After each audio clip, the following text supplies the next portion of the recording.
Hi everyone, you're here with Liam, and welcome to Story Time. Today, we're going to be reading Clanky the Mechanical Boy by Kenneth Mahood.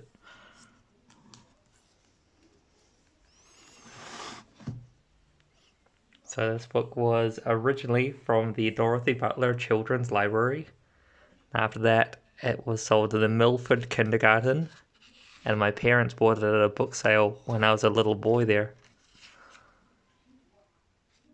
This is published in 1971, so I believe it's a first edition.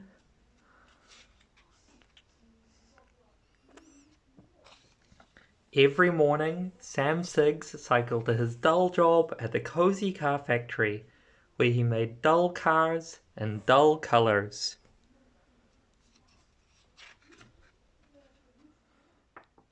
Sam and the other men wanted to make bright cars in bright colors, but Mr. Cozy always said, "No, as long as people buy dull cars, we will make dull cars."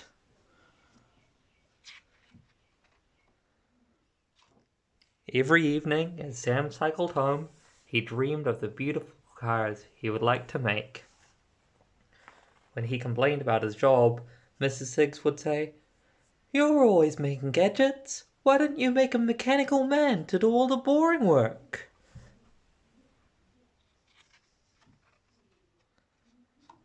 Sam decided to try, but his first model was not very successful.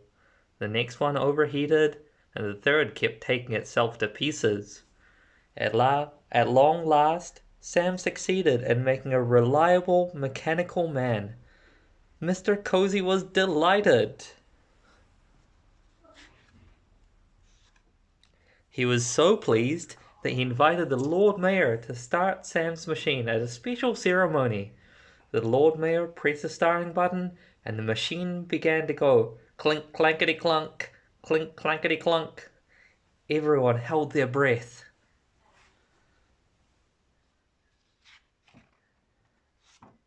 To Sam's horror, the machine did nothing else. It just kept going. Clink clankety clunk, clink clankety clunk. Suddenly, it dropped its spanner, turned to Sam, and a loud voice cried, "Daddy!" Everyone laughed at Sam and his machine. "That's not a mechanical man, it's a mechanical boy," they scoffed. Mr. Cozy was too angry for words.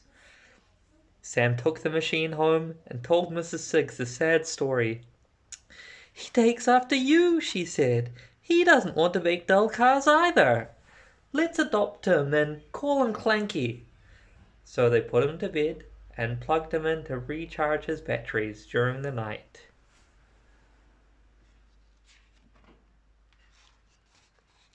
Next morning, Clanky felt hungry and rushed down to breakfast. He had 2 helpings of nuts and bolts, a roll of wire, and a large cup of oil. After breakfast, he played in the garden and made friends with the cat and the dog. In the evening, he sat and looked at Sam's books. This gave Mrs. Siggs another idea.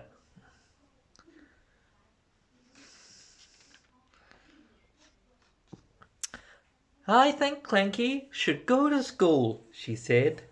So they went into town to buy him some sports gear, school books, and a uniform. They bought Clanky almost everything he needed, but they could not find a big enough uniform. "We shall have to paint him in the school colors," said Mrs. Siggs. So when they got home, that's exactly what they did.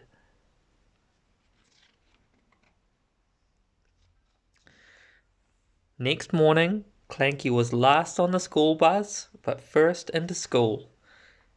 In class, Clanky would sometimes press the wrong button and give a silly answer.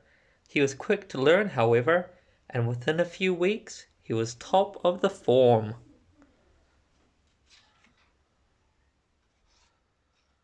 Clanky was also good at games, and a great help to the school teams.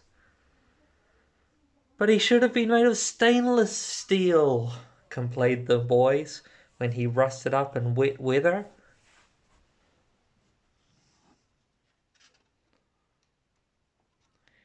Clanky loved drawing, especially the beautiful cars that Sam was always talking about. His pictures were so good that Sam sold them to the local art shop.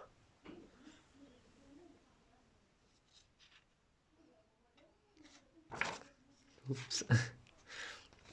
Meanwhile, at the Cozy Car Factory, business was bad. Mr. Cozy's dull cars weren't selling. One day, he saw Clanky's bright designs and said to Sam, "If only I could get him to design my cars, business would soon improve."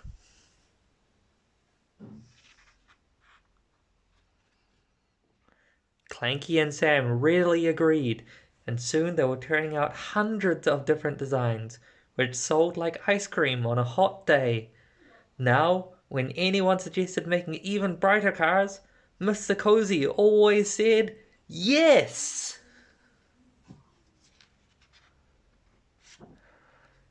Clanky cars are sold all over the world.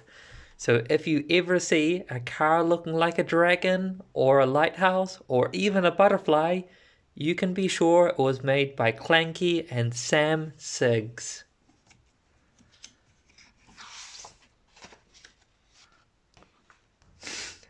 There's even one shaped like a clown.